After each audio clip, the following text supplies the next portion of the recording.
wabarakatuh. Waalaikumsalam warahmatullahi wabarakatuh. Yang terhormat Panglima Lipan, yang kami hormati Kepala Bidang Warisan Budaya Dinas Kebudayaan Kabupaten Gunung Kidul, yang kami hormati para narasumber, tamu undangan dan hadirin yang berbahagia. Kami ucapkan selamat pagi dan selamat datang pada acara sosialisasi penerapan cagar budaya Gunung Kidul di Rumah Makan Awal Hormat Lipan. Mengawali acara pada hari ini, marilah kita berdoa bersama-sama menurut agama dan kepercayaan masing-masing. Berdoa dimulai. Sama-sama. Para tamu undangan dan hadirin yang kami hormati, berikut kita ikuti bersama sambutan Panglima Lipan sekaligus membuka acara secara resmi. Yang terhormat Bapak Sukamto SIP, disilakan. Assalamualaikum warahmatullahi wabarakatuh. Waalaikumsalam warahmatullahi wabarakatuh. Selamat pagi, salam sejahtera bagi kita semuanya. Yang saya hormati Kepala Dinas Kebudayaan di Panting Kebudayaan Kabupaten Kidul yang diwakili oleh Bapak Kepala Bidang dan jajarannya. Ya, saya hormati tenaga ahli kebudayaan daerah istimewa Jakarta. Ya, saya hormati Bapak Lurah se-Kabupaten Lipan, Bapak Ibu hadirin tamu sekalian, peserta sosialisasi yang saya hormati dan yang berbahagia. Terlebih dahulu mari kita panjatkan puji dan syukur kehadirat Allah Subhanahu wa Ta'ala karena rahmat dan karunia-Nya. Pada kesempatan pagi siang ini kita bisa berkumpul di tempat ini dalam keadaan sehat walafiat dalam rangka sosialisasi penerapan cagar budaya wilayah Kabupaten Lipan. Tentunya kami mengucapkan selamat datang, terima kasih pada Bapak Ibu dari Undo Kabudayaan Kabupaten Kidul, juga Bapak Ibu sekalian para peserta dalam mengikuti pertemuan kali ini. Saya menyampaikan terima kasih dan apresiasi Bapak Ibu atau Bapak Lurah ternyata hadir secara pribadi. Ini menunjukkan bahwa kepedulian beliau terhadap cagar budaya di wilayah Kabupaten Lipan. Terima kasih Pak Lurah, juga Bapak Ibu kami tua dan sekalian. Pada kesempatan yang berbahagia ini, tentunya kami juga menyampaikan terima kasih kepada Undo Kabudayaan Kabupaten Kidul bahwa kali ini kita diberikan sosialisasi berkenaan dengan penerapan cagar budaya. Tentunya cagar budaya, warisan budaya tidak lepas dari perjalanan kehidupan bangsa kita, dimulai dari kehidupan nenek moyang kita pada waktu itu, dan keberadaan kita saat ini memang tidak lepas dari sejarah keberadaan nenek moyang kita tempo dulu. Sehingga kondisi saat ini dapat kita saksikan, dapat kita lihat banyak peninggalan yang bercorak kebudayaan yang tentunya dapat kita temui di sekitar kita. Maka dari itu, melalui kegiatan sosialisasi ini diharapkan kita semuanya, Pak Lurah semuanya bisa menggali barangkali di wilayahnya itu ada cagar budaya yang tentunya perlu kita lestarikan, perlu kita uri-uri sebagai bentuk daripada kebanggaan bangsa kita, yaitu bangsa Indonesia. Perjalanan sejarah sudah kita lampaui begitu lama, peninggalan sejarah dapat kita rasakan sampai saat ini, dan kita sebagai generasi penerus tentunya wajib untuk melestarikan dan mengembangkan kebudayaan yang kita miliki, yang merupakan kekayaan budaya kita. Yang saya hormati Bapak dari tim tenaga ahli cagar budaya dari Provinsi Kabupaten Gunung Kidul yang bertugas di Dinas Kebudayaan atau Kundo Kabudayaan Kabupaten Gunung Kidul yang sama-sama kita hormati, Bapak Lurah, Bapak kami tua, tamu undangan yang bisa kita sebut satu persatu yang berbahagia. Pertama dan utama senantiasa marilah kita panjatkan puji dan syukur kepada Allah Subhanahu wa taala, Tuhan yang Maha Kuasa, di mana siang hari ini kita dipertemukan di kampung alam Repak dalam keadaan semuanya sehat walafiat, tak kurang suatu apa. Ibu Bapak yang saya hormati, pagi hari ini menjelang siang ini kami sowan ke Lipar dalam rangka sosialisasi penetapan cagar budaya.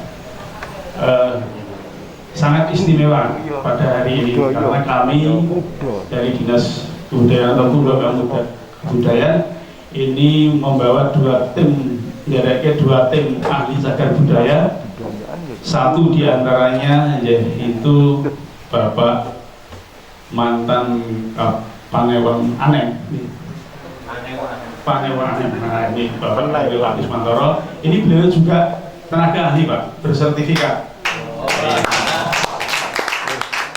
Sehingga pada hari ini beliaunya sebetulnya jadwalnya bukan di sini, tapi tadi kita kontak dengan Mas Bandi sejak kemarin. Pokoknya Pak Agus Kudurono kan gitu, siap pulang.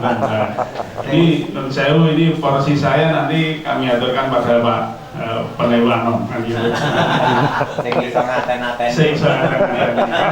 Itu Mbak Lurah kalau benar sama. Nah, oleh karena itu materi berikutnya nanti lebih detailnya dari beliau Pak Agus Mantoro dan Pak Tugas ini asli dari Solo, Bapak. Ini bertugas di TACB provinsi tapi ngampu atau menjalankan tugasnya di wilayah Gunung Kidul, sehingga apapun bentuk peninggalan-peninggalan yang ada nanti secara fisik yang berbentuk fisik bisa disampaikan. Kalau di kami ini ada dua ketugasan, yaitu benda dan tak benda. Bagi nanti yang mau disampaikan adalah yang berupa benda. Yang tak benda itu misalnya seperti masakan khas di sini, misalnya ada masakan khas wadel, lipet loak itu kan khas juga di sini. Ini perlu dikaji juga nantinya. Tapi yang kita fokus pada bendanya yang sekarang, karena ada materi nanti di sesi berikutnya atau di lain waktu kita akan ada kajian warisan budaya tak benda gitu. Yang sekarang adalah yang benda. Seperti kemarin juga ada Tosanaji dan sebagainya. Bahkan kemarin kita telah laksanakan jamasan Tosanaji di Sewa Projo dan di Gunung Tutup. Insya Allah di tahun depan akan ada beberapa titik untuk bisa difasilitasi. Itu nanti semua yang kita fasilitasi itu dari dana S. Jadi tinggal nanti di sini di Lipar tempatnya di mana, nah itu kita bisa kontak dengan Pak Agus Mantara nanti selaku Kepala Bidang yang membidangi warisan budaya ini. Assalamualaikum warahmatullahi wabarakatuh. Sabenipun kula badhe ngaturaken salam budaya, sanesipun pengisah ketakan. Mungkin kula ngaturaken salam budaya panjenengan jawab kanthi menjawab lestari budaya ku nempel ke telapak tangan tertutup kiwa. Salam budaya. Lestari budaya. Matur nuwun kompak Pak Penawar yang terhormati, sejajaran Mbak Lurah, sederek lajeng saya di alam Rempah lan dengan sanes terus lan SMS wonten enjang menika kula niku dadi paksa sowan kalih Pak Wae kudu yang Lipar. Siap.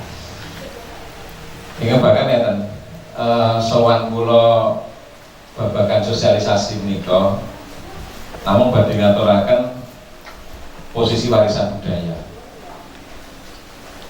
Tasih kathah masyarakat menika nganggep neng warisan budaya, apalagi mungkin pun ditetapkan dari cagar budaya itu seakan-akan menjadi miliknya pemerintah. Ya mboten. Sesuai dengan Undang-Undang Cagar Budaya menika posisi warisan budaya yang ditetapkan dan jagar budaya itu hak milik masih tetap punyanya pewaris. Itu yang paling penting. Kemudian nek wis dari cagar budaya itu nanti bisa mendapatkan perlindungan hukum secara tetap karena nanti sudah direkomendasikan tenaga ahli yang ditetapkan bupati. Nek pun ditetapkan bupati artinya punya kekuatan hukum. Lah berikutnya adalah bagaimana cara merawatnya. Perawatan itu ada dua sistem, nanti bisa perawatan mandiri oleh pewaris atau intervensi dari pemerintah. Ya biar caranya cagar budaya makin bentuk intervensi pemerintah. Jadi nek pun dua warisan budaya ditetapkan menjadi cagar budaya, itu terus mungkin bentuk lembaga. Lembaga itu bisa para pewaris di sini bapak, anak, kemudian putu kan dibuat lembaga pewaris itu apapun lembaganya, rombongan nopo jenenge pelestari warisan milik Mbah Harjo Sumarto misalnya, rumah tradisional Mbah Harjo Sumarto itu mungkin ketuanya ya sing tua dewi apa sing paling entengan dewi, terus baru nanti dikomunikasikan dengan kami akan intervensi dawe Pati Radio Pati daerah Tuan Jakarta itu kalian badan keuangan pemerintah melalui dana harus intervensi sampai pada perawatan dan pemanfaatan. Neng orang itu diserahkan ke pribadi-pribadi, harus pada kelompok-kelompok. Kalau sudah punya kelompok dan di kelompok mungkin tinggal melaporkan ke dinas kebudayaan dan budaya budaya. Mungkin kalau senapani pun dinas kalian kulo loh, kalau dinas kayak bidang kulo hilang orang dari penetapan loh. Jadi tidak perlu lagi juguan dan mipar tak siku. Tenang itu mbak, kalau soal begini. Jadi wes siap nih juguan mipar kalau ngalor. Nah betul ya kalau bulan.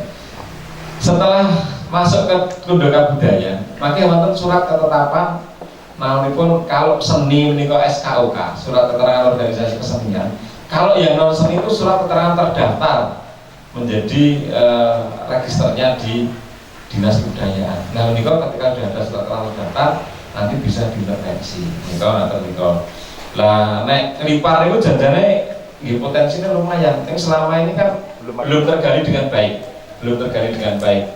Harapannya nanti kalau sudah ada sosialisasi niku mungkin lipar juga muncul banyak. Nah niki sing sekolah kaji dereng suwe. Sasi wingi Pak Tugas. Niku las pasar lipar. Jadi las pasar lipar niku ten jero wonten bangunan zaman Klodo. Mesinnya kok Jerman niku. Build up. Lah itu sudah kami kaji dan besok kami studi kelayaan, studi teknis dan kita bangun sesuai dengan originalitasnya, keasliannya. Nah niku mungkin nek lipar niku harapan kula sak rencang niku mungkin dengan adanya sosialisasi nanti yang disampaikan Pak Tugas cagar budaya Kiopo dan sebagainya, lipar banyak masukan. Kemarin sudah ada satu surat dari Katongan untuk melakukan kajian tentang Katongan niku kalian Selatan. Niku ada dua yang diusulkan pada kami. Dan ini akan kami tidak lanjuti dengan teman-teman kami akan melakukan kajian. Lah monggo kalurahan sanes kedumpoh niku yo akeh, natah yo ono, pengkol, milang, saya pikir punya banyak potensi. Hanya belum terinformasikan kepada kita. Ini sing nemu duit niku yo ora tekan kula yo kan duit. Jadi kula yo sowan ada beritanya bu siapa sing diatur. Jadi karena yang punya kewenangan melakukan kajian kelasan di bidang kami, bidang warisan budaya. Karena mungkin budaya warisan tak benda itu bangsane rasulan, bangsane adat istiadat dan sak penturun itu mungkin kula. Mungkin nek warisan benda nih semua kebendaan yang menjadi warisan. Ini Pak Tejo Klayan, Pak Tejo Klayan. Nah, ini kalau yang duit barang nih kalau sempat dikaji nih kan. Mungkin kita kaji dan kepemilikan tetap dari penjenengan, bukan kita mau ambil alih. Kepemilikan pula penjenengan, kemudian nanti yang paling penting kan dengan berubahnya nomenklatur kecamatan menjadi Penewu, kemudian kepala desa menjadi lurah, saya sebagai orang kebudayaan itu mempunyai impian, punya harapan bahwa karena di peraturan gubernur yang mengatur tentang BKK mereka ada ruang sebenarnya bahwa lurah Penewu bisa ngelola dana desa. Nah, tinggal bagaimana penjenengan mendesain dengan baik. Nek kalau ini diganggu Pak Pati Kondo Kabudayan, nek usulmu apa Mas Agus? Usul saya begini Pak, pekerjaan yang melibatkan antar pedukuhan niku sing duwe duit lurah. Pekerjaan yang melibatkan antar kelurahan niku sing duwe duit Penewu. Isinya terserah, ajeng lomba dakon antar pedukuhan, ajeng upacara adat sing dikelola di situ atau itu urusannya lurah. Ini nek wis antar kecamatan, festival ketoprak antar kelurahan itu Pak Penewu. Jadi men kabeh niku duduman gawean. Wong gawean niku nek mandeg nang dinas janjane yo kualan. Ukah tenan gawean ini. Jadi nek kemarin saya sudah ingatkan teman-teman di Bapeda, kemudian teman-teman yang mengelola anggaran itu mestinya kabupaten itu yang duwe paniradio. Jadi sing ngelola usulan kegiatan sing dibiayai dengan dana es. Itu penting. Karena lek bonten sesuk yo gur ngene iki terus jenengan iki gur dadi jenenge lurah sing ora ana bedane karo kades maaf. Kalau dia ngomongin dari provokator, kok nanti kalau ini gojekin, nek perlu lurah ini jabatannya seumur hidup, lurah kok aku. Kayak si Mbak Kula dia seumur hidup, nanti akan surut tuh. Rasa pilihan Pak Mardianto.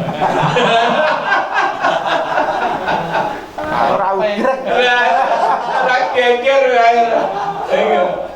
tapi tidak menutup kemungkinan ini nanti kajian-kajian ini bisa dilakukan karena inilah istimewa Jogja.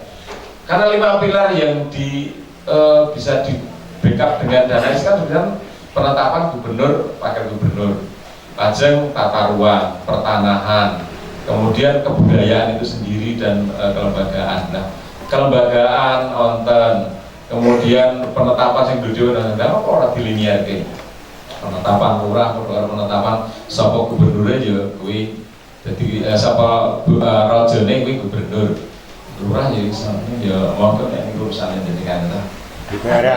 Dan provokasi terus nah impian kami karena sering dijak ngomong duit itu biasanya kami budaya. Nek kami ikhlas mau dikelola teman-teman di desa, di kelurahan sama di Kapanewon masalah duduman gawean. Jadi kabeh ben nyambut gawe dengan tertata dengan baik. Lah harapannya dengan nanti muncul potensi-potensi itu bisa menjadi pemantik. Karena nek mboten salah niku surat gubernur nek kula lali nomor iki. Niku ndikaken ngeten. Apabila di situ ada cagar budaya, maka di situ bisa didukung dengan dana terkait dengan pembangunan kawasannya yang mendukung cagar budaya. Nah saat ini monggo harapannya nanti setelah kita melakukan sosialisasi banyak muncul informasi dari penjenengan. Mungkin bulan itu duwe niki. Kami kebetulan yang tergabung di tenaga ahli. Nipar itu mulai pinter lho Mas. Lo guru-guru Nipar pindahan kebudayaan, melu seleksi tenaga ahli lulus. Misalnya posisi kurang tenaga ahli, ini dan tenaga ahli. S3 maksudnya Mas Nah ini harapannya adalah ketika nanti sudah disampaikan sosialisasi cagar budaya ke apa ke piye, kemudian nanti muncul di sini, kami bisa intervensi. Paling boten untuk penguatan kawasannya. Mungkin nanti kita kaji bersama. Warasan itu kalau nggak salah dulu sempat diusulkan yang di seputar sungai itu ada juga, itu juga belum tereksplor sampai sekarang. Kemudian Katongan, saya pikir banyak. Kemudian yang di Sriten itu juga ada. Nanti monggo ini data diinformasikan kepada kami. Kemudian kami akan dengan senang hati menang lipar, nek mboten itu udah didodoni senior ini. Nanti akan kami prioritaskan bagaimana untuk bisa kami backup. Ini menjadi satu poin penting karena wilayah utara ini harus berkembang bergerak sama dengan wilayah yang lain. Taman budaya sama ini kok sama main dadi. Saat ini saka gurune wis ngadeg jubluni. Jadi di depan bangunan utama itu ada saka guru. Itu juga nanti Jumat malam, Setu esok, malam Senin itu isiannya adalah gelar potensi dari masing-masing kelurahan. Alhamdulillah kepentingan siapkan karena kami itu ada anggaran di 2021 itu yang jenenge delay. Ada gelar potensi sepanjang tahun nonton jenenge kan ini. Kayak delay sih, gelar potensi sepanjang tahun berarti kan ambil dino. Jadi moga nanti kalau bisa ini di ambil ngipar jangan kulon duwe serandul, kulon duwe kethek obleng, kulon duwe wayang, kulon silakan karena ini dalam rangka mendukung bagaimana wisatawan tinggal di Gunung Kidul ini lebih dari 1 hari. Tekan saniki niki wisatawan ini Gunung Kidul tuh sedina muncul pirang jam. Ora ana sing nginep. Nah, kalau nanti di Gunung Kidul sudah ada hiburan malam, mungkin yang munggah neng Seritan wis ana hiburan malam apa kafe apa mungkin saya rame. Nginep di Garo. Nah, ini mungkin ditonton sing HP. Nginep di Garo iki. Mestine ngeten. Pembinaan apa berbasis budaya. Berbasis budaya kan aman. Silakan. Banyak Pak sebenarnya, banyak yang bisa diambil peluangnya. Kemudian nanti kita tata bersama. Kami yang di Pondok Kabudayaan siap mendampingi, siap mengadvokasi sampai menjadi program. Terutama di cagar budaya menika kula nyuwun tulung, nyuwun informasinipun, maka kesanipun Pak Tugas akan menyampaikan secara teknis bagaimana cagar budaya itu dan sampai dengan nanti ditetapkan dan pemanfaatan. Lebih dari saya cukup, maka bisa lebih banyak ke diskusi ke dawe protokol kesehatan itu kumpulan orang yang suwe-suwe. Matur nuwun Pak Tugas monggo. Saya rasa yang nanti Bapak ya tadi yang sudah disampaikan Pak itu sudah lengkap sekali ya. Karena beliau merangkap sebagai PACB. Nah, PACB itu apa? Saya perkenalkan dulu. Nah, kami PACB itu sebenarnya singkatan dari tim ahli cagar budaya. Tapi ya waktu ngomongnya kok disebut ahli bilangnya nanti yang biasa-biasa. Jadi tim ahli cagar budaya itu di DIY, posisinya di DIY, cuma wilayah kerjanya ada yang di Sleman, Gunung Kidul, Kota, Bantul dan Kulon Progo. Jadi kami sebelum di Kulon Progo, nah ini kena rolling ya, tadinya saya di Bantul, kemudian tahun ini saya ditempatkan di wilayah kerja Gunung Kidul. Jadi terus terang saya masih ngeluh di daerah Gunung Kidul ini saya belum tahu apa-apa. Jadi teman-teman yang lama seperti ya ada lima anggota tim ahli cagar budaya. Itu pertama Ibu ya Bu Tuti, nama lengkapnya Bu Wahyu Astuti. Nah ini yang kedua ini Pak ketuanya Bu Wahyu Astuti dan sekretarisnya ini Pak Kismantara, anggotanya Bu Retna Astuti, Bu Triatini dan saya Tugas Triwayono. Jadi PACB itu dibentuk sebagai apa ya, pembentukannya itu amanat dari Undang-Undang Cagar Budaya, Undang-Undang Nomor 11 Tahun 2010. Kemudian operasionalnya kita mendapatkan SK dari Gubernur. Jadi operasionalnya kita penempatan di mana itu SK Gubernur. Jadi tidak kalau awal-awalnya dulu SK Bupati, tapi kemudian diambil alih oleh provinsi, ditetapkan dengan SK Gubernur. Itu sedikit perkenalan kami tentang PACB. Nah, kemudian karena kita sosialisasi tentang cagar budaya, tentunya saya rasa Bapak semua sudah banyak yang paham tentang cagar budaya. Namun mungkin perlu saya tambahkan sedikit saja, nanti tidak terlalu lama. Jadi apa yang dimaksud dengan cagar budaya? Nah, itu tentunya pertama berkaitan dengan hasil karya, cipta dan karsa orang manusia. itu kan yang disebut budaya. Kalau sudah menjadi cagar, itu kan proses itu semuanya itu adalah warisan budaya seperti yang dikatakan Pak Agus Budi tadi. Warisan budaya itu ada dua, warisan budaya berbentuk benda dan yang berbentuk tak benda. Tapi fokus kita pada bagian ini adalah peninggalan atau warisan budaya yang berupa benda. Jadi apa itu cagar budaya? Jadi kita definisikan saja. Bodone kalau benda yang bersejarah, ya, benda yang bersejarah, tapi ada syaratnya. Benda yang bersejarah yang bagaimana? Itu harus berusia 50 tahun minimal. Ya, jadi memang harus kuno itu ya. Benda-benda yang akan dicagar budayakan memang harus benda yang lama. Minimal usianya 50 tahun. Ya, saya nggak ada tayangan ya. Kalau ada tayangan akan saya berikan contohnya ya. Jadi contoh-contoh apa itu yang sudah ada karena oleh TACP, adalah sudah dilakukan oleh Bupati. Jadi TACP itu ya, menangnya hanya mengusulkan rekomendasi kepada Bupati dan melakukan kajian sebelum mengusulkan rekomendasi ke Bupati. Nah itu perkara nanti apa itu tindak lanjutnya itu sudah menjadi ranahnya Gundala Budaya. Nah, lanjutkan. Nah, di bayangan kita itu apa ada budaya. Benda itu bisa berupa struktur, berupa situs, kawasan dan lain sebagainya yang usianya minimal 50 tahun, tapi mempunyai nilai sejarah. Jadi tidak semua benda itu bernilai sejarah. Baru gantung. Memang harus semua, tapi kalau Bapak semua Bapak Ibu Sejarah yang gantung. Nah, benda di sekelilingnya, sebenarnya ada benda sekiranya itu yaitu usianya sudah lama, bisa nanti diinventarisir, kemudian diserahkan ke Gundala Budaya. Nanti Gundala Budaya akan menindaklanjuti, tentunya mengajak TACP untuk melakukan kajian benda yang masuk.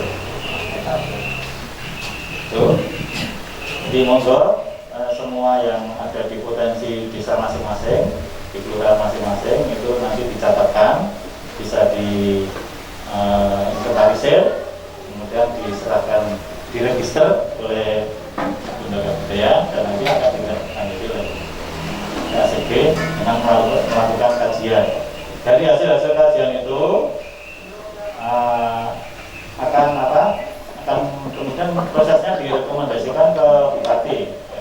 Jadi tim cagar budaya itu terdiri dari berbagai bidang ilmu ya. Ada arkeolog, ada sejarawan, dan ada budaya.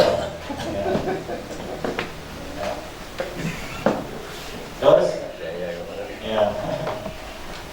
Kalau ada tayangan lebih enak sebenarnya. Jadi seperti tadi ya, bayang kita benda yang bersejarah yang usia 50 tahun. Kemudian syarat yang kedua harus mewakili masa gaya tertentu. Ya, masa gaya itu maksudnya, kalau dulu ya saya contohkan mudahnya pada masa Orde Lama itu ada model pakaian celana yang bawahnya itu batu celana itu masa gaya itu. Tapi 50 tahun ke belakang katanya, kalau masa Orde Baru sudah ya agak cukup ya, itu bisa menjadikan cagar budaya. Itu seperti itu. Bisa juga kalau dari sisi kronologis, masa gaya itu masa Hindia Belanda, masa klasik, masa Islam, dan masa kebangsaan. Saya rasa potensi warisan budaya yang ada di Kecamatan Mapanewon kita ini saya rasa sangat banyak. Nanti dicari aja di sekelilingnya ada peninggalan apa, nanti bisa dicatat dan akan ditindaklanjuti oleh budaya. Ya.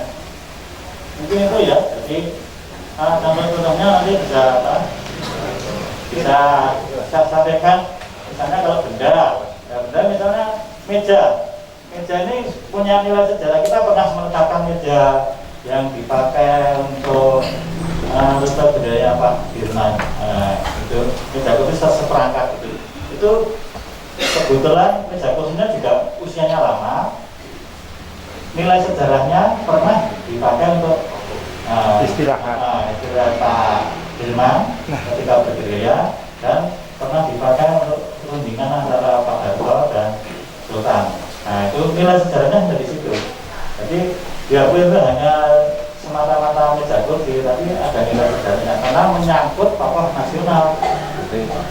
Mas. 50 tahun lagi bersejarah. Atau misalnya dari rumah tradisional ya belum itu bisa. Asal usianya 50 tahun. Masa tahun guligung loh. Rumah itu bisa mempunyai nilai sejarah dan bisa ditetapkan sebagai cagar budaya. Kalau misalnya rumah itu pernah dipakai untuk sekolah, untuk apa itu perkantoran, balai desa, itu kan merupakan nilai plus atau nilai sejarah perkembangan pemerintahan desa. Bisa ditetapkan. Kita juga sudah pernah menetapkan banyak rumah tradisional di Gunung Kidul kan pada pelat ya, tapi ya dilihat dulu fungsinya pada masa itu. Tidak semua rumah tradisional sudah ditetapkan. Contoh lagi misalnya ada situs yang ada satu-satunya mungkin ya di DIY atau di Jateng nggak ada, di Jawa Timur di situs Sukolima. Nah itu kan di sana banyak ditemukan apa itu peninggalan masa prasejarah. Jadi nenek moyang kita belum banyak mengenal teknologi bercocok tanam yang apa, kemudian belum mengenal kata tulis yang apa juga. Itu di sana banyak ditemukan misalnya namanya menggir itu semacam tubuh batu itu ya, yang dulu difungsikan untuk sebagai apa ya, persembahyangan atau ibadah nenek moyang kita pada masa sebelum mengenal tulisan, masa prasejarah. Nah itu uniknya apa itu bahan-bahan yang dibuat di Gunung Kidul itu terbuat dari batu putih ya, khas ya, bukan dari batu hitam atau yang batu kali itu ya.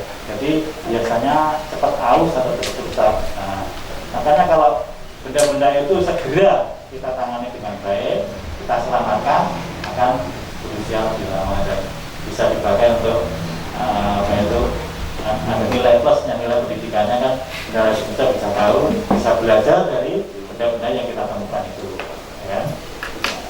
Contoh lagi apa ya, berupa struktur, misalnya ada struktur Gembilawati, ada pesanggrahan Gembilawati, itu bisa juga disebut sebagai benda cagar budaya atau bisa disebut sebagai struktur cagar budaya. Cirinya apa kalau itu disebut struktur? Dari para arkeolog itu lebih condong Gembilawati itu sebagai struktur, disebut struktur cagar budaya, bukan benda cagar budaya. Ya bisa disebut benda cagar budaya. Nah, cirinya apa? Kalau struktur itu apa itu bangunan itu tidak beratap, ya, kan tidak ada atapnya ya. Kemudian pasti ada ini apa pondasinya. Nah itu.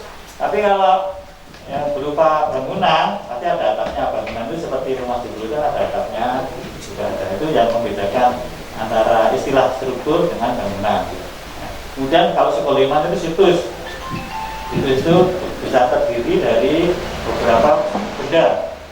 Ada mungkin di sana ada tubuh batu, kemudian ada sedimen itu tubuh batu. Nah itu situs. Kemudian lagi ada istilah yang lebih besar dari istilah situs adalah kawasan cagar budaya. Seperti di makam Kota Gede, itu sana disebut kawasan cagar budaya. Karena apa? Di Kota Gede ada makam dari apa itu? Dari makam Senopati, kemudian ada makamnya Habib II, terus kemudian ada masjid.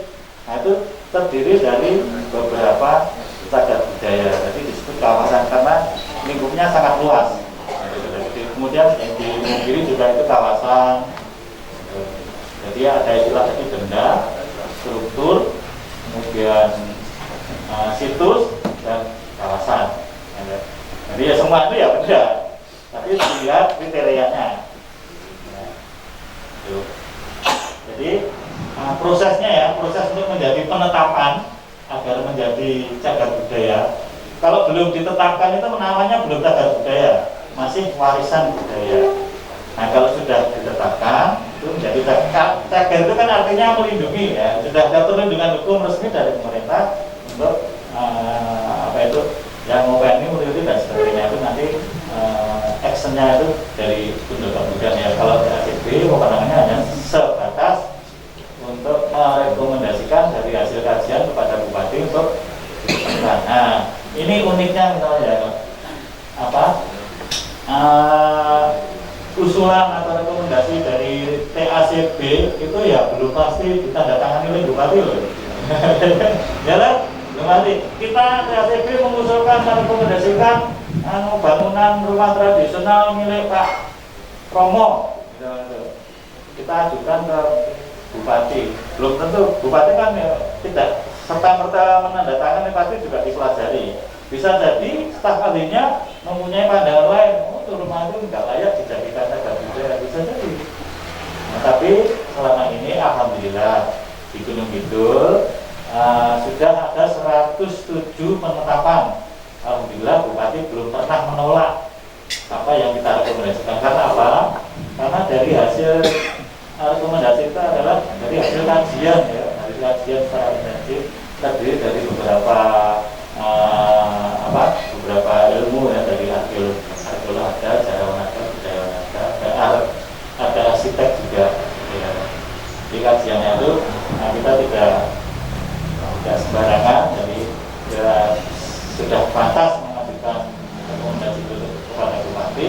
Ya alhamdulillah selama tahun 2016 sampai bulan Agustus 2020 ini kita sudah mengajukan rekomendasi dan sudah ditetapkan oleh Bupati sebanyak 107. Nah itu bagi Kapanewon melipat belum ada. 107 itu belum apa-apanya ya. Kita masih yang sudah ditetapkan ya, baru satu pasar masa Hindia Belanda, masa melipat ini sudah kita kaji, tapi belum ditetapkan verifikasi. Belum keluar kan Pak ya, penetapannya belum keluar ya, belum diajukan ya. Sudah kita kaji, dan nanti mudah-mudahan bisa Pasar kan di Mbak. Nah, monggo intinya semua apa yang menjadi potensi benda budaya yang ada di sekitarnya nanti silakan diinventarisasi atau diregister. Ada istilahnya itu beda ya. Kalau warisan budaya benda itu istilahnya register, tapi kalau istilah warisan budaya tak benda itu istilahnya inventarisasi ya. Jadi seperti itu yang penting dicatat, itu ada ya, dicatat kemudian diserahkan kepada Bidara Budaya dan nanti akan ditindaklanjuti dan oleh TACB akan dilakukan kajian. Setelah itu layak sebagai rekomendasi cagar budaya, kita usulkan ke Bupati untuk ditetapkan sebagai cagar budaya. Kalau sudah ditetapkan sebagai cagar budaya, otomatis nanti pemanfaatannya dan lain sebagainya itu nanti itu aksinya dari Bidara Budaya. Kalau saya itu aja ya Pak, Bapak Ibu ya. Jadi tidak banyak yang saya sampaikan karena Pak Ibu tadi sudah lengkap apa yang disampaikan, dan monggo kita berdiskusi apa yang kira-kira menjadi apa itu sesuatu yang akan disampaikan ke kami, terutama ke Bidara Budaya nanti akan kita tindak lanjuti. Terima kasih. Assalamualaikum warahmatullahi wabarakatuh. Tentu saja apa yang saya bingungkan akan saya utarakan, sehingga nanti mudah-mudahan ada titik terang bagaimana cara kami mengemas desa kami, kelurahan kami. Tentang budaya saya masih kebingungan. Karena apa? Dengan adanya saya mengemas buku sejarah desa, buku sejarah desa ini kebanyakan yang kami tahu dari sumber-sumber sesepuh-sesepuh kita ini adalah petilasan-petilasan seperti sumur-sumur dan tempat-tempat yang dianggap angker. Ini ketemu juga sumbernya itu tadinya dari mana, ini semua ketemu. Nah yang saya bingungkan setelah ada sosialisasi semacam ini, saya itu mau ngemas bagaimana. Mohon nanti petunjuk, karena saya yang saya punya ini hanya kuburan yang ini menurut cerita dan sampai sekarang ini masih banyak tamu-tamu yang istilah Jawa nenuwun dan sering kabul nek istilah Jawa. Kalau nasional menawa ya berdua. Sering kabul. Setelah kabul apa yang diinginkan, kemudian apa yang diucapkan ketika perahu di situ ini dilaksanakan seperti nanti ketika nyadran atau rasul datang membawa apa yang diucapkan, kebanyakan panggang ataupun menyembelih kambing. Ini kebanyakan seperti itu. Ini di kuburan umum, tarian umum di Semilir ini ceritanya di sana ada Purbokusumo Purbosati, putra dari Raja Majapahit V, Brawijaya V. Ini yang disarikan di sana, dikubur di sana. Kemudian di sana juga ada gua gede. Kenapa gua gede? Ini sejarahnya karena pertama kali yang semedi, yang tokoh di situ Trak Praja. Masih banyak sekali. Kemudian yang bawah ini kebanyakan sumur-sumur. Seperti kenapa bisa jadi Desa Nata? Ini karena dulu pelarian dari Majapahit juga abdi dalam Brawijaya V ini melarikan kuda karena pada tempur kalah ini supaya tidak terkejar musuh, maka kedukan abdi dalam, kedukan yang tukang ngurus jaran yang Ekomono itu melarikan ke Nata itu, kemudian untuk kehidupan sehari-hari membuat sendang hanya pakai tata, sehingga tempat itu dinamakan Nata sampai sekarang.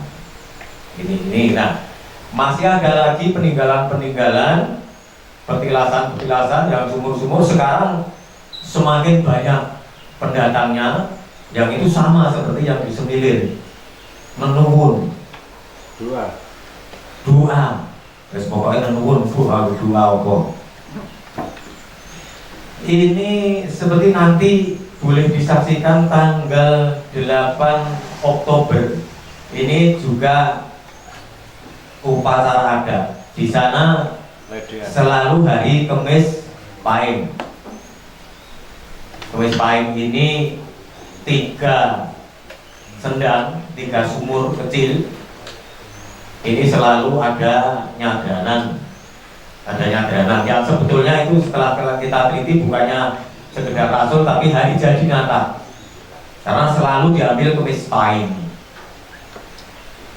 Inilah untuk ngemas ini seperti sendang Nata Kulon ini dulu peninggalan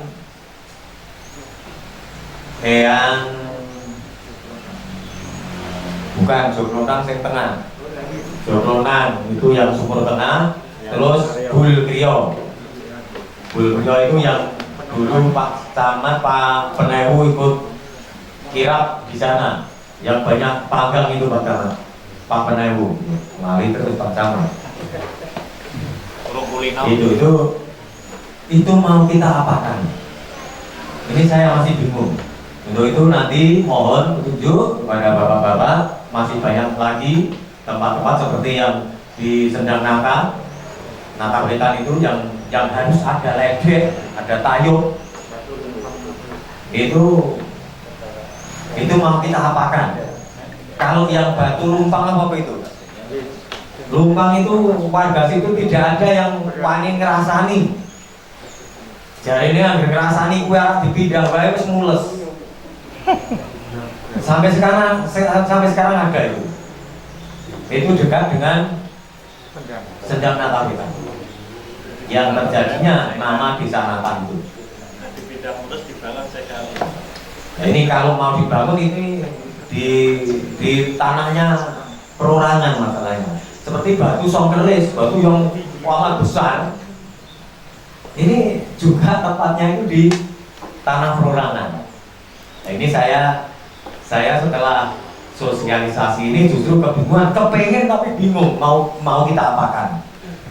Demikian nanti mohon petunjuk dari bapak-bapak, ada kurang lebihnya mohon maaf. Assalamualaikum warahmatullahi wabarakatuh. Waalaikumsalam warahmatullahi Untuk dari Kelurahan Lipar, ini yang pertama hampir sama kaitannya dengan kalau tadi diutarakan contoh pasar Lipar yang konon memang peninggalan Belanda sebetulnya dulu dengan SD 41, namun kebetulan gempa, keputusan dari komite dan sekolah dilelangkan, akhirnya besinya dilelang orang Bantul. Ini kasus yang di 41, sehingga sebetulnya tidak kalau dilacak ya masih bisa takut, namun karena sudah dilelang oleh perseorangan sehingga ini merupakan sudah sangga hilang. Untuk yang kedua, ini sama dengan yang diutarakan Saudara Lurah Nata. Lipar itu sebetulnya banyak petilasan yang konon kami juga bingung. Artinya ketika kita garis dengan sejarah Lipar sendiri itu kan yang bawa adalah Mbah Lipar dengan kata Kecamatan Lipar, ini juga Mbah Lipar. Mbah Lipar ini sebetulnya saudara daripada Demang Mangunredono yang mbah-mbah kita. Nah, kaitannya dengan hal tersebut, ini masih ada petilasan sebetulnya sendang yang konon ditarik dari Ponjong sampai dengan Mertelu. Ini ada sendang yang terletak di Tapan. Itu dulu istilahnya untuk istirahat, namun itu juga untuk sekedar selain mandi juga semedi. Ya, kaitannya hal tersebut, saat ini setiap rasul atau bersih bisa 1 tahun sekali, warga sekitar ini masih pertama membersihkan, dalam arti istilahnya tahu sendang atau tahu sumur. Kaitannya 5 hari sebelum keputusan rasul itu dilaksanakan. Hal tersebut juga di situ ada gebyok. Itu kalau ditarik memang Mbah Lipar itu kan rajanya sampai sekarang rumahnya masih. Mbah Lipar sendiri berusia kurang lebih lahir di sana tercatat itu kurang lebih tahun 631. Rumahnya masih limasan 2 yang sekarang dimiliki oleh Ibu Suyatni. Sendang untuk mandi ini adalah gebyok. Lah kebetulan sendang gebyok, sendang papan tadi ini sebetulnya sudah saya ajukan untuk bisa diugar, karena setiap tahun apabila mengadakan istilahnya itu seperti apa yang diutarakan Saudara Lurah Nata. Wah, kowe beliau. Iya, ini kan ngilangke kontenku. Wah,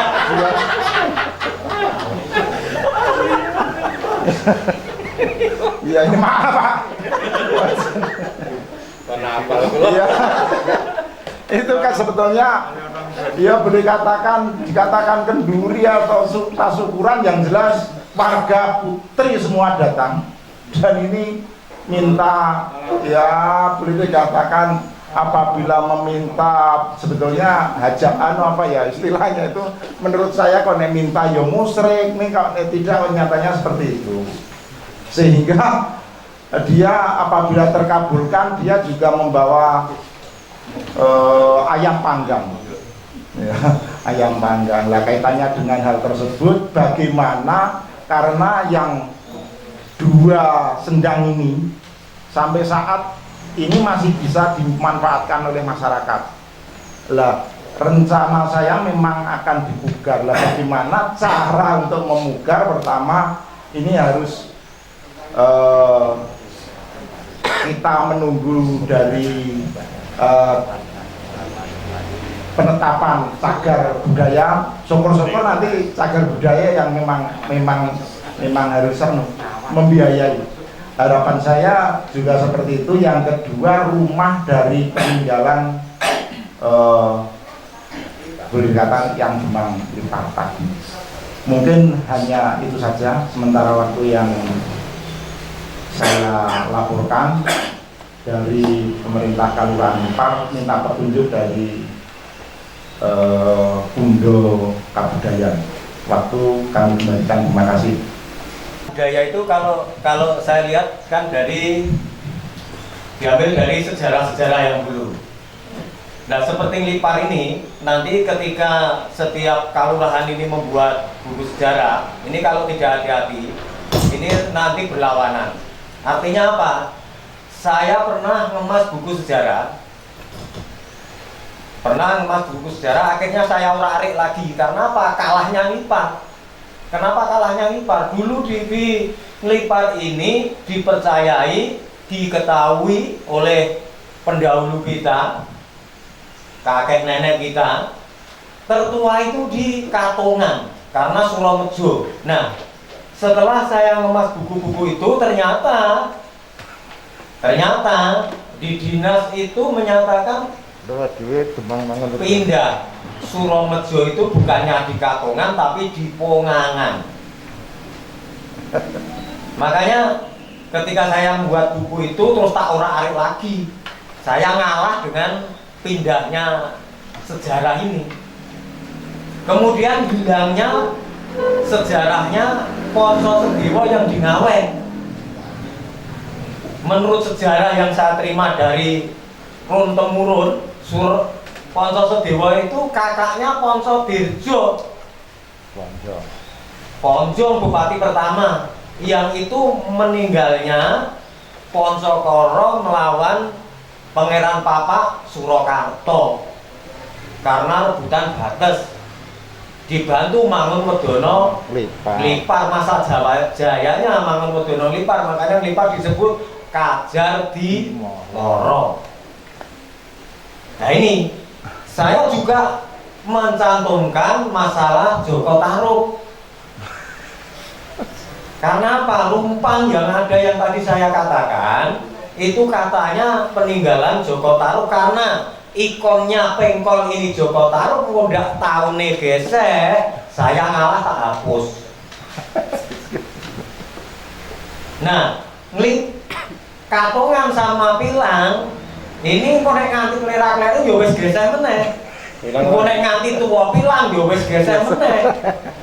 Mergane kenapa dijenenge Pilang? Yang saya ketahui dari kakek nenek run temurun, karena lurah pertama Nata itu kakek saya, yang kedua Pak Tri saya, yang ketiga bapak saya, terus kakak saya, baru Pak Agus orang lain, kemudian 6-7 saya. Beliau.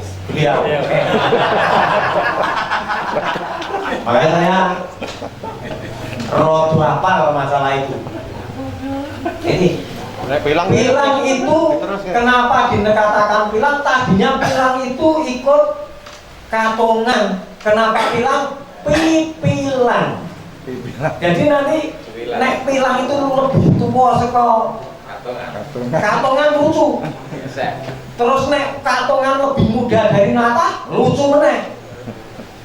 Ini masalah sejarah. Nanti saya pernah mengumpulkan lurah-lurah nih ora teko. Iya. Ini belum. Yang kalau Pilang sudah. Maksud saya untuk mempertahankan Suromejo yang itu tertua di Lipar, di Katongan. Dulu setiap ada jago bupati mengatasnamakan saya terah Lipar. Iya, dulu seperti itu. Sekarang hilang. Yang berani dadaki Tameng Jojo itu Ponco Sedewo sampai bapaknya kuburannya juga di Ngawen. Pusaka-pusakanya itu diboyong ke keraton. Kemudian yang tersisa ini baju grundil, yang ini masih disimpan di Kampung Ngawen. Setiap orang yang percaya kesaktian baju grundil itu, nek jago lurah, nek jago duko, nek aku ora.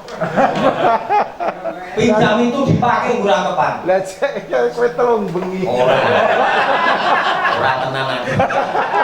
Ini masih. Nah, ini sejarahnya itu hilang. Jadi saya tanyakan ke Pak CB. Nah terus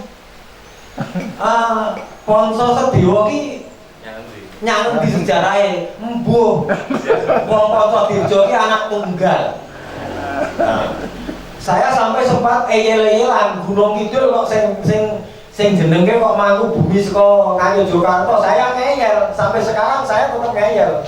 Sing jenenge Gunung Kidul saka Surakarta, ora eneng kulon kok jenenge Tan kok Kidul. Karena sebagian besar wilayah Gunung Kidul dulu itu dikuasai dari Surakarta. Gunung Wetan gitu. Nek kudune nek nyebut Gunung Wetan. Atau Gunung Seribu, Gunung Sewu, atau Ngarang Sewu. Ini ngaku kalah iki akeh kok lho. Ra ono sing kalah ngewangi, akhirnya apa? Saya kalah. Akhirnya apa? Suromejo diboyong menjadi Pongangan. Pongangan yang ada di Karangmojo. Pak CB menanya apa? Kekancinganmu ndi? Kekancinganmu yo ndi? Jare wis tanda tangan Bu Batinga iki wingi sore. Sampai saya heran, kowe yo kudu ngapur saya gitu. Mohon maaf ini. Buku sejarah Sokoliman, kalau bapak-bapak sudah pernah membaca, ini katanya kenapa dumadine buku dumadine desa Sokoliman, jarene di Sengkong Sokoliman. Jarene Dinggo Topo Dono itu tidak ada, dulu hanya pewayangan, gambaran. Kenapa topoan yang Sokoliman? Ini kan juga ngawur. Nah, saya menyimpulkan sejarah ini kudu menang-menangan. Akhirnya ngelipar kalah mergo gunaku dhewe sing mempertahankan. Nah, ini tolong nanti lurah-lurah bukunya saya wis jadi. Kita harus kalau membuat buku sejarah supaya untuk orang tumpang soh tahu nih. Matur nuwun.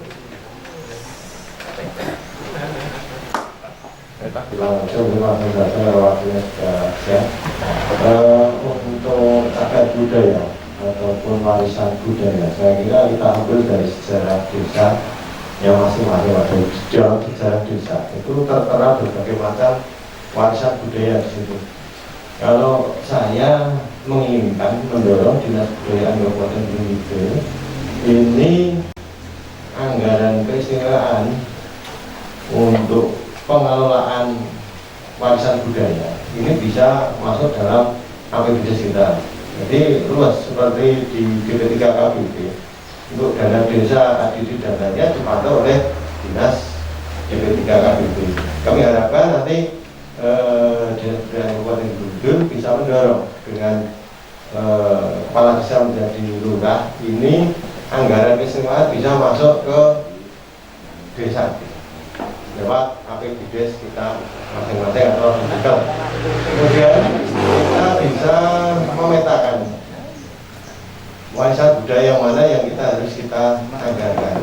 Mungkin di antara satu desa dengan desa yang lain mungkin tidak sama anggarannya nanti, sehingga ini dari kita lihat dari sejarah desa masing-masing ini jelas kita punya warisan budaya, sehingga monggo nanti Dinas Kebudayaan hanya memantau kami yang ada di kelurahan untuk penggunaan dana keistimewaan ini, sehingga kita sejak tahun 2013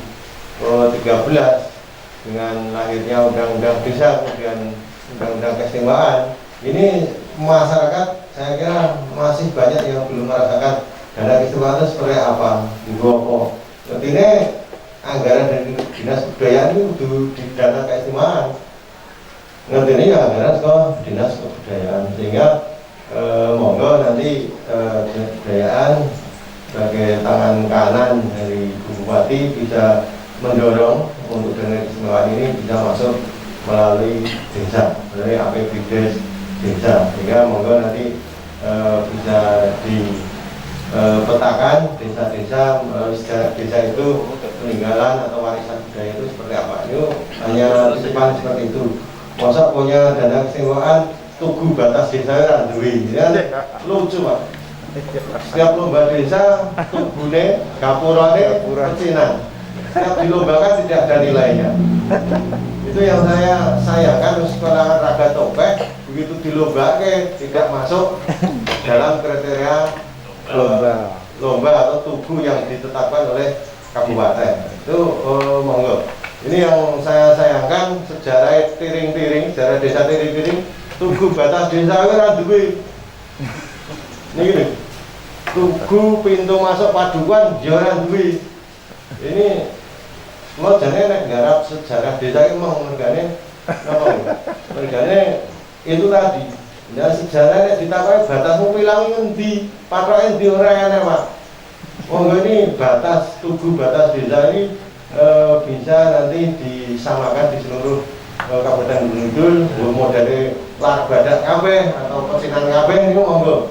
Yang jelas saya mendorong dengan Kabupaten Gunung Kidul agar nantinya dana istimewa ini bisa masuk ke desa, masuk dalam anggaran APBD kelurahan kita masing-masing.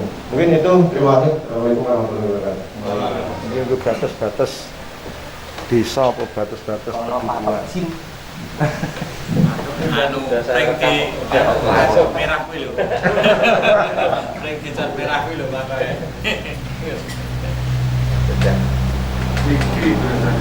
Para tamu dan hadirin yang kami hormati, dengan demikian seluruh rangkaian acara sosialisasi penetapan Cagar Budaya Gunung Kidul secara resmi telah selesai.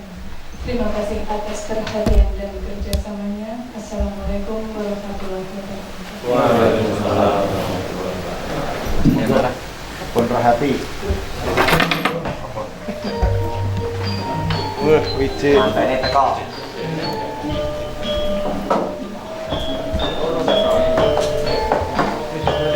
Hah? Jadi pira? Bendara.